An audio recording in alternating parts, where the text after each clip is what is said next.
All right, everybody, hello and welcome to week 7. We are moving right along towards the center of the semester and kind of our midpoint, and with that comes a sort of a big part of our class, which is data collection. So we'll be starting to collect data in the class, which comes with a host of things that we need to accomplish, and that's really what this week is for, is making sure that we're ready for data collection in the coming weeks.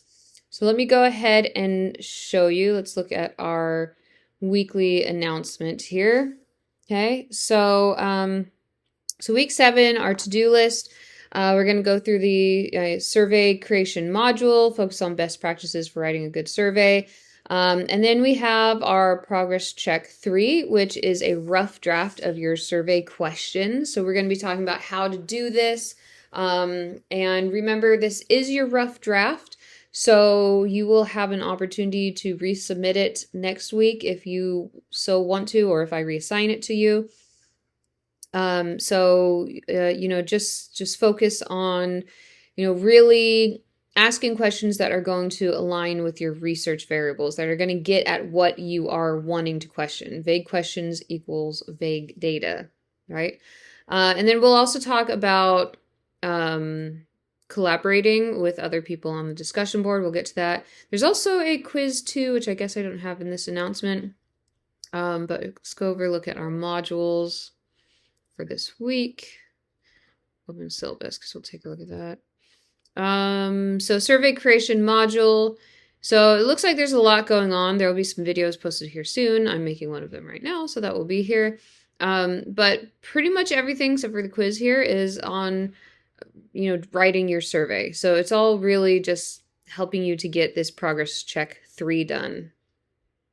All right, so let's get into the survey research just a little bit. I'm not going to, go through it in its entirety like I've done before. I asked you guys if you wanted me to do a summary of it before I do the full lecture, and you didn't seem to want that.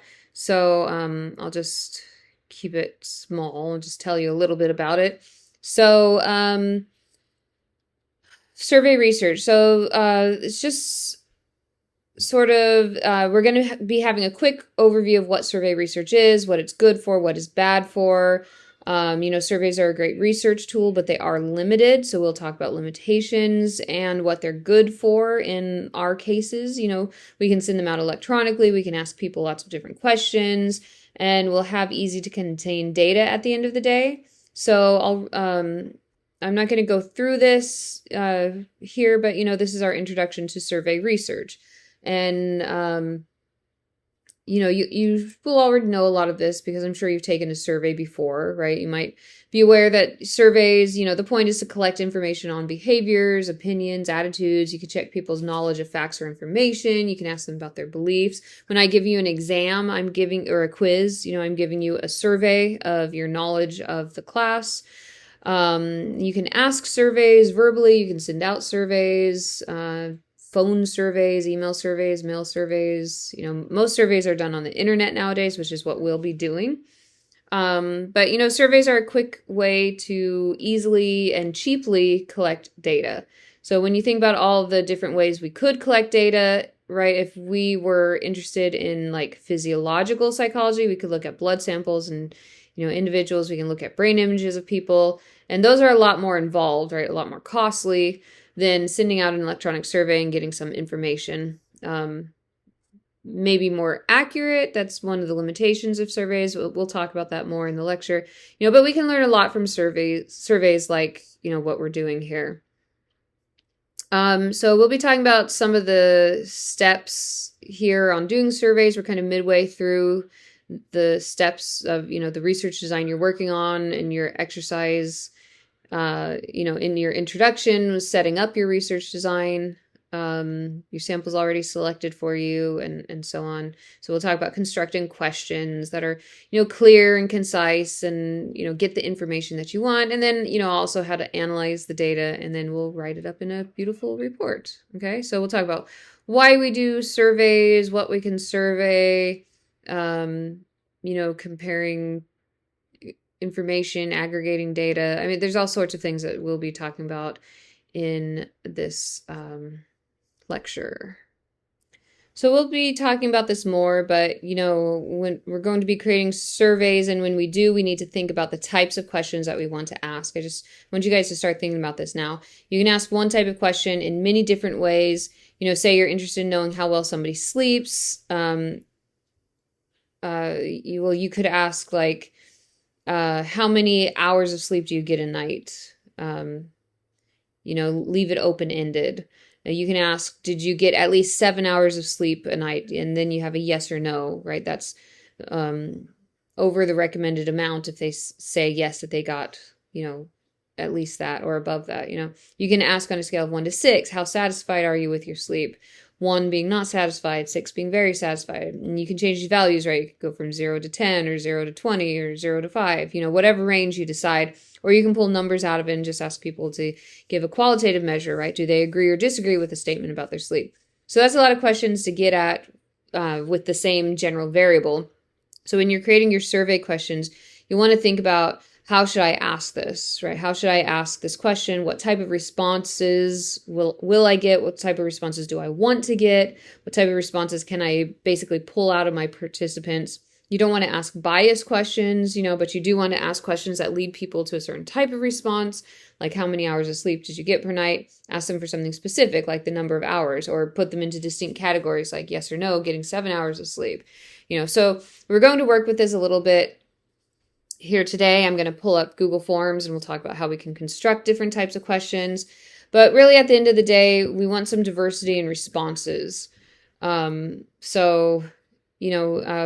go through this more in the lecture, but just trying to guide you in the types of questions you want to ask, types of response options you want to get. We want a diversity of data, we discussed nominal or no interval and ratio data, and 2 main branches of qualitative and quantitative data, all of that. You want a mix of it, right? You don't want to only ask yes or no questions, which is going to severely limit the type of analysis you can do down the line. So diversity of data is important, and you don't want to corner yourself by asking all scales or all categories or all one type of data.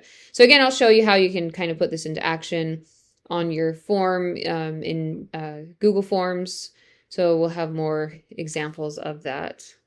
Okay, so we're going to make a survey. That's what I'm going to head over to do next. We'll make it together. Making a survey can be lots of fun, at least if you're a psychology nerd like me. So let me point you to just a few things here.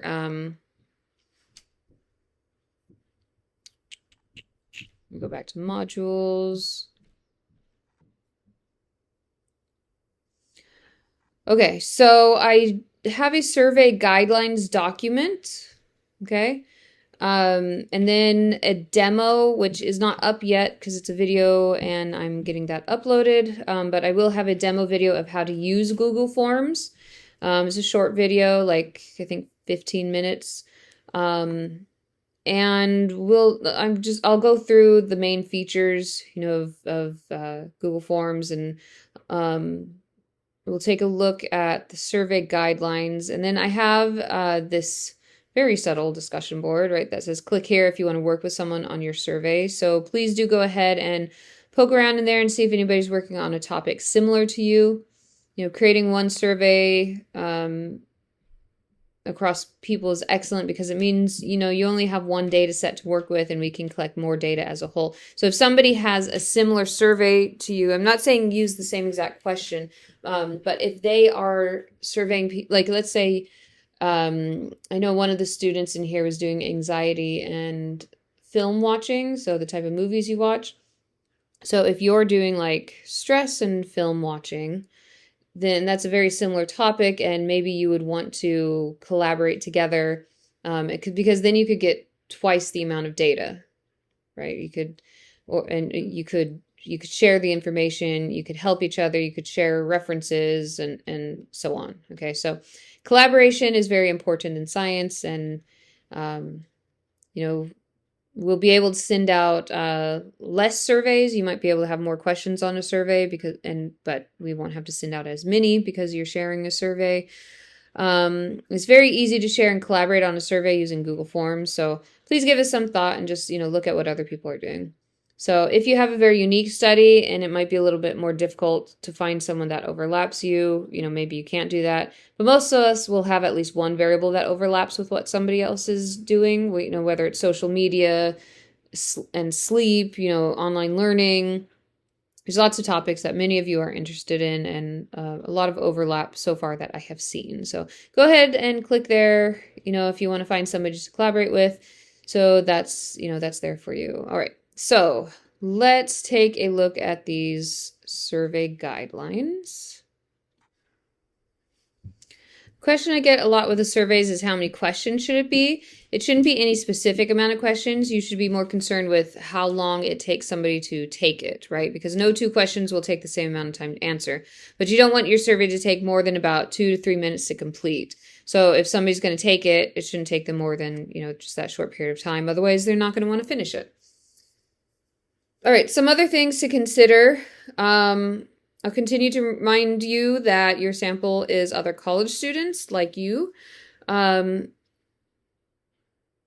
So predominantly psychology students. I may be able to get some students in the biology department to answer these surveys as well, but it's going to be mostly psychology students. So it will be a small mix of students from my courses, the research methods class, but also I'm teaching, a few other developmental psych, introduction to psychology, critical thinking in psychology at another college. So most of my students are psychology students, but there are a lot of students, particularly in the lower level classes, that are not psychology students. So it's going to be a mix, okay? A lot of my students, like in developmental psychology, are pre-nursing students and so on. But that is our target sample. We can't ask kids, we can't ask older adults exclusively, right, unless they happen to be students. We need to kind of work with the sample we're given, which is going to be generally young adults. And you should have questions that result in a variety of data types, like I mentioned. So this is what we, just discussed. You need some data diversity. You shouldn't ask only yes or no questions, only scales. You want a nice mix of the two. You should ask some demographic questions, so some general information about your subjects. You'll want to know how old they are, at least the age and gender, I would say at a minimum. Depends on what you're asking about, there are lots of other demographics, things that you can't change about yourself, right? You can't change your age, you can't change your ethnicity, can't change, well, I guess you kind of should change your gender. We won't get into the politics of that. But, these are things that you can't change about yourself. So that's what a demographic is, what we call a demographic variable or demographic variables, right? Okay, so I tell you to reference the slides first and more info, and then we have a disclaimer here. Let's see. Right, reference the topic for more information. So you're going to have to include this following the disclaimer in the form description. Okay, I've got a picture of that down there. So of how to put it into Google Forms. And I should give you a link to Google Forms over here. I don't know why I haven't done that, but anyhow, you'll be submitting it, in the, let's see, the progress check. Let me go back to that.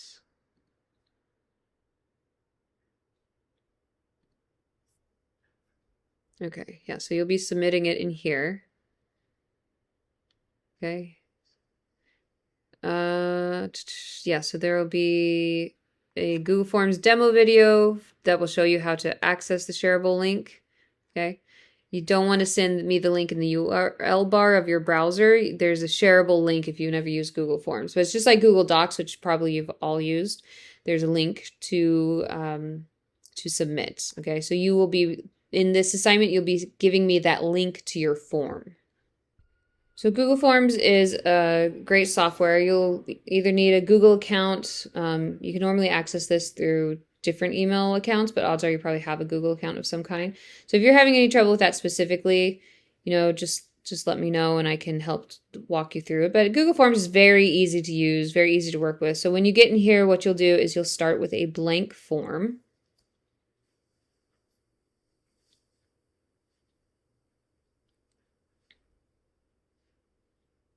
All right, so let's take a look.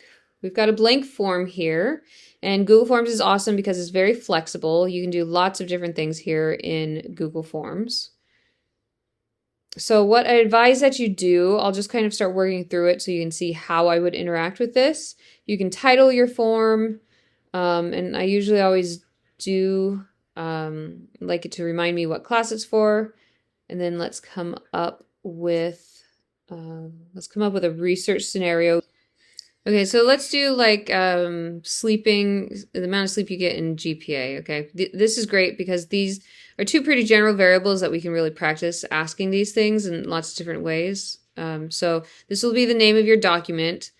This will be the name of the survey. So remember deception. If you don't want people to know exactly what you're asking, you don't need to give away too much information here.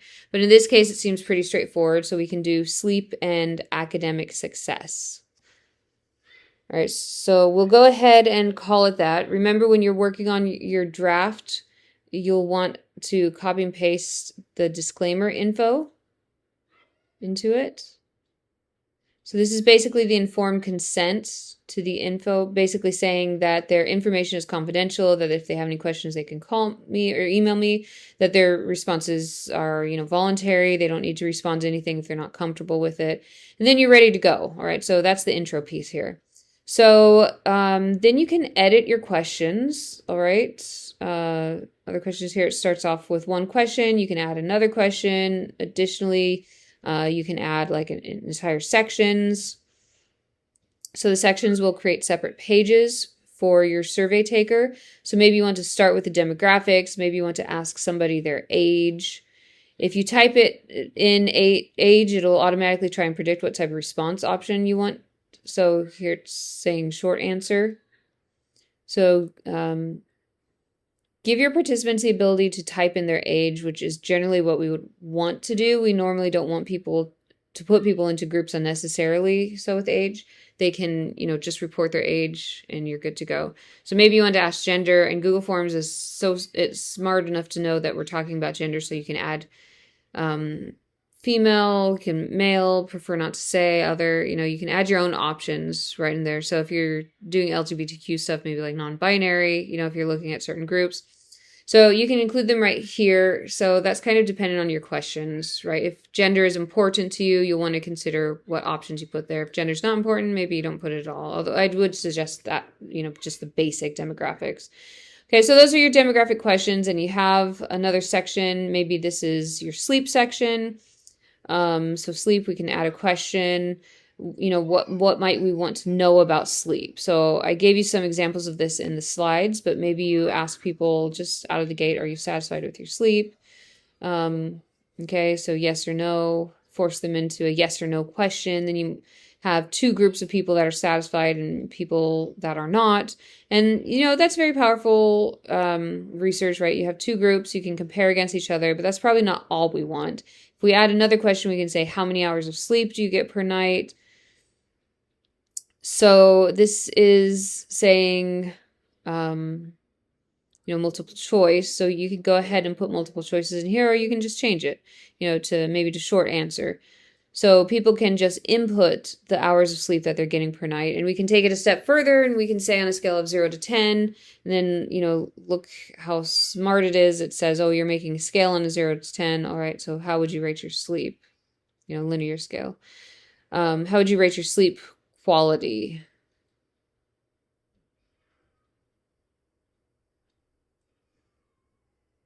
All right, so notice that all these questions are getting into something similar, but they're not the same, right? We have satisfaction, quality, hours of sleep. Those are probably all related, but they're not identical. They're getting at different things in different ways. So you can sleep 10 hours a night, but still be dissatisfied with your sleep for different reasons, right? So scale of 0 to 10, you can change this, right, to fit, and then you can label these.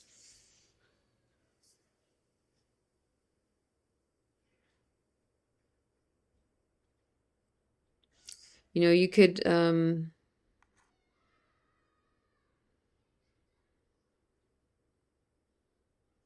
do something like this. Do you take any sleeping aids?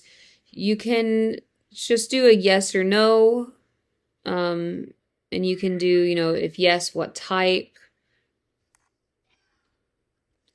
We can do some multiple choice or check boxes. You know, you could do like over the counter. You could do alcohol. You can do, you know, kind of go on, right? Whatever you're interested in. You can ask more questions. You can ask people, you know, what time do you go to sleep? Maybe what time somebody goes to sleep as some type of predictor. I think there's even a time time. Or you can have them report a time, right, the time they go to sleep. So play with these options, right? That would be, you know, the sleep section. And we can add another section. You can add, you know, the academics, right? So we can ask some questions. So you'd mentioned GPA, you know, what is your GPA? Right, leave it short answer, but then maybe we can also ask some more questions. You can say, are you satisfied with your GPA? We can make that into you know, multiple choice, you know, GPA, academic success. You know, GPA is not subjective, but academic success is, right? Their own personal definition of it. So somebody might have a 3.5 and be very happy with it. Somebody might have a 3.5 and be disappointed with it and want to raise it. So there's an element of personal opinion or feeling. So you can ask something like on a scale, you know, how satisfied are you on a scale of 0 to 10 or whatever. So hopefully you're all seeing a pattern here of if you have a variable of interest, you should ask them in a couple different ways, putting them into categories. You know, give them some type of short answer where they can fill in, give them a scale, because this gives you all sorts of different options for comparing and doing different types of analysis. I'm usually a fan of bigger scales, so instead of, you know, 0 to 5, 0 to 10 gives you more variance, right? More variety of how satisfied you are with your academic success and performance or whatever it is that you're measuring. Okay.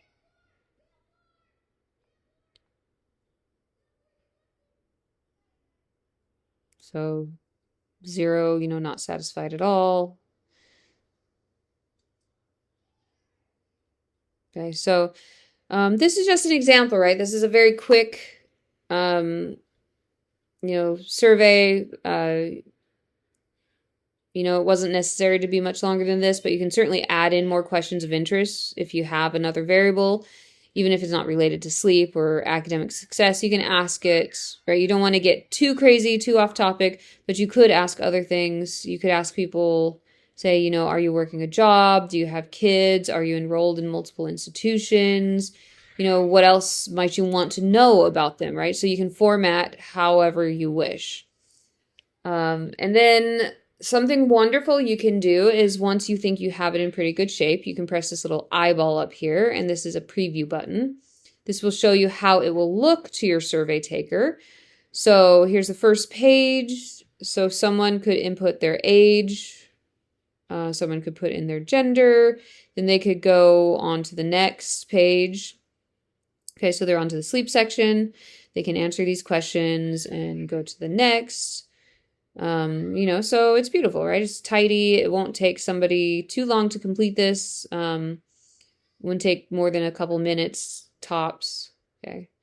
Of course, make sure not to have any straggling loose ends like, you know, option 3, but, you know, that doesn't make any sense. But, okay, so, you know, you go right on Google Forms. It's very flexible, very nice, and it can do a few more things, you know, so let's go ahead and leave. So we're back here to the editing page. So once you start getting responses, you have a tab over here where you can see the responses coming in, which is lots of fun. So you won't be sending this out for a bit, but that's where you'll find responses. You can change the color.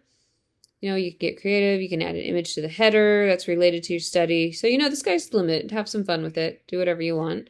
I mentioned in the video, please don't use this font, right? It gives me a migraine to look at it.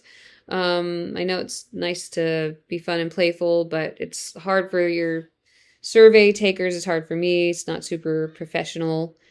So yeah, don't use that font. Okay, so you can format that way, and then there's some other important things here In settings, there are some things we won't need to really do any of these, but you should be aware that they're in here. We're not going to collect email addresses. We don't want any identifiers on here, so don't ask people for their names. Don't ask people what class of mine that they're in. Don't ask people their student ID. Okay, just none of that. Nothing personal, identifying them. You know, we're not going to ask anything more personal than the basic demographics. And remember that people can decline to answer if they don't feel comfortable giving that information. So you don't want to discourage them.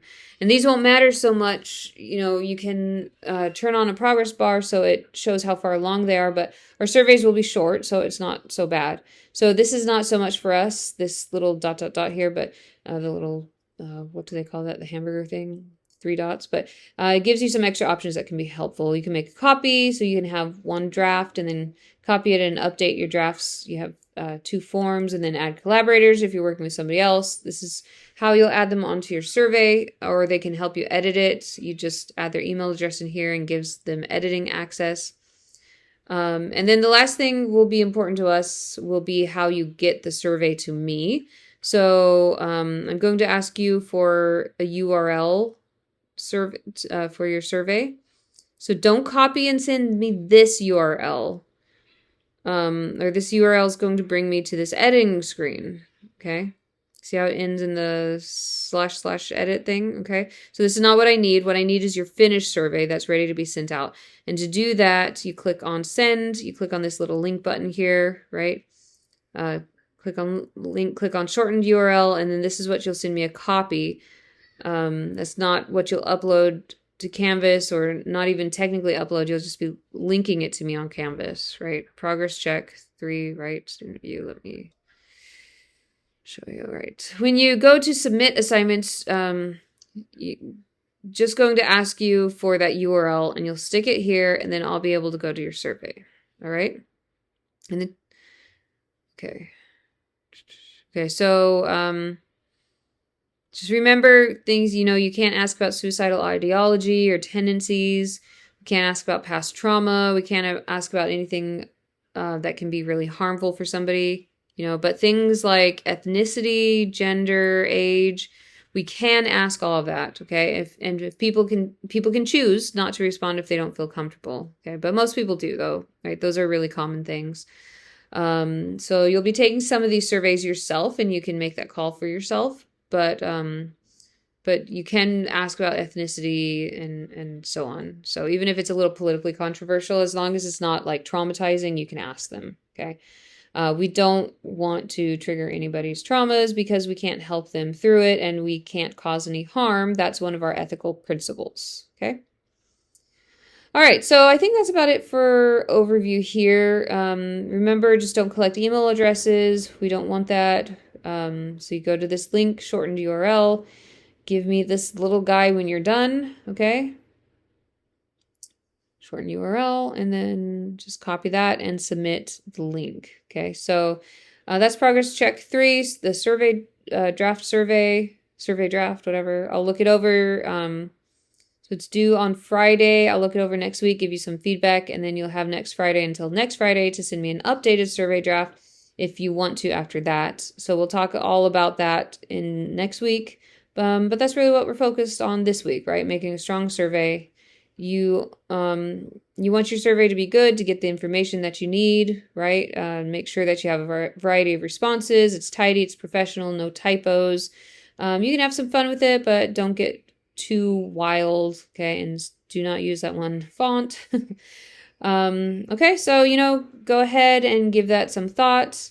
And if you have any questions on Google Forms or building a survey, you know, just let me know.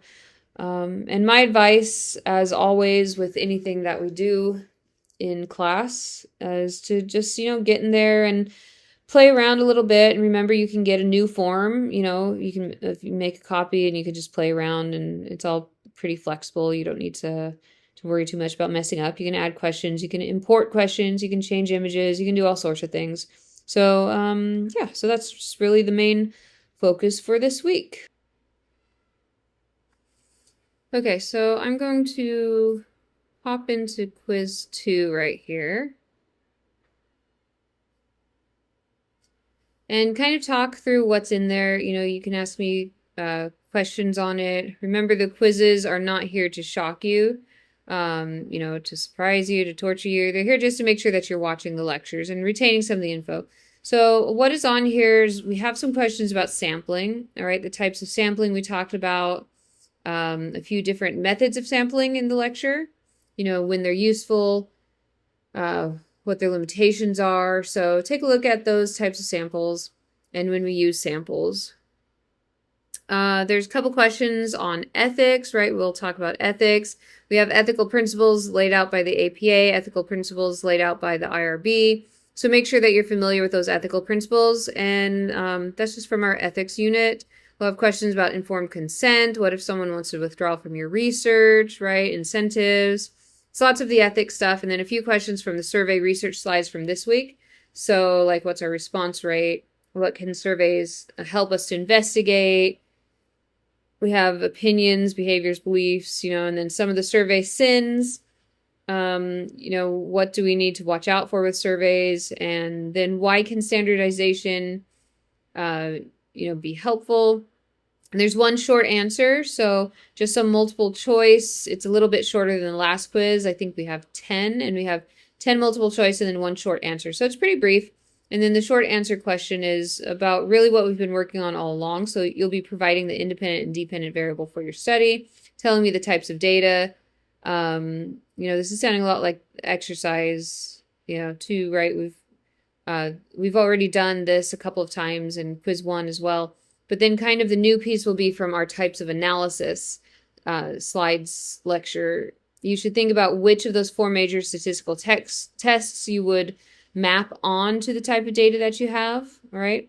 So I'm happy to help you out with this, right? I'll tell you these ahead of time so you can start thinking about it. If you're not feeling sure, you know, you're not feeling confident, email me, tell me what your things are, and I can help you brainstorm through it. But remember, there are only 4 types of statistical tests that we are really concerned with here in this class. One is a t-test that compares a nominal variable to a ratio variable, right? So 2 groups, means across the groups.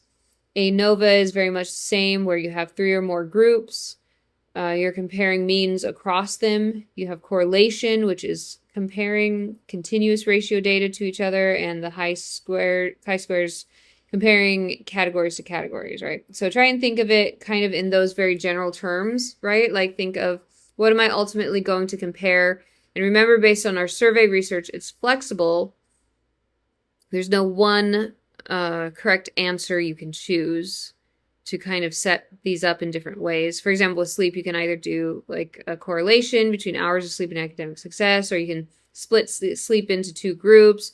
You can say, I'm going to look at those who get the recommended amount of sleep and those who don't, and then compare their means. So you can set it up as a t-test, a correlation, an ANOVA, or a chi-square. It's really sort of up to you at this point. So this is just to get you brainstorming about what you're hoping to get from your data once you have your data. What are you going to do with it? What type of tests you might run. So that's what we're looking at, short quiz, right? Oh, there's one other question too about those videos that I had you watch, the unethical study videos. So you should be able to tell me something about one of those studies. It's nice and vague like that, but make sure you watch them. Make sure that you have an understanding of kind of what went wrong and what was unethical about them. There's another short answer question about that as well. All right, well, that's our business for the week, I think. I'll go ahead and stop our recording here, but if you have any questions, please feel free to stick around. And if you you know, just send me some messages, and yeah, have a good day, have a good week, and I'll be in touch with any of your questions. All right.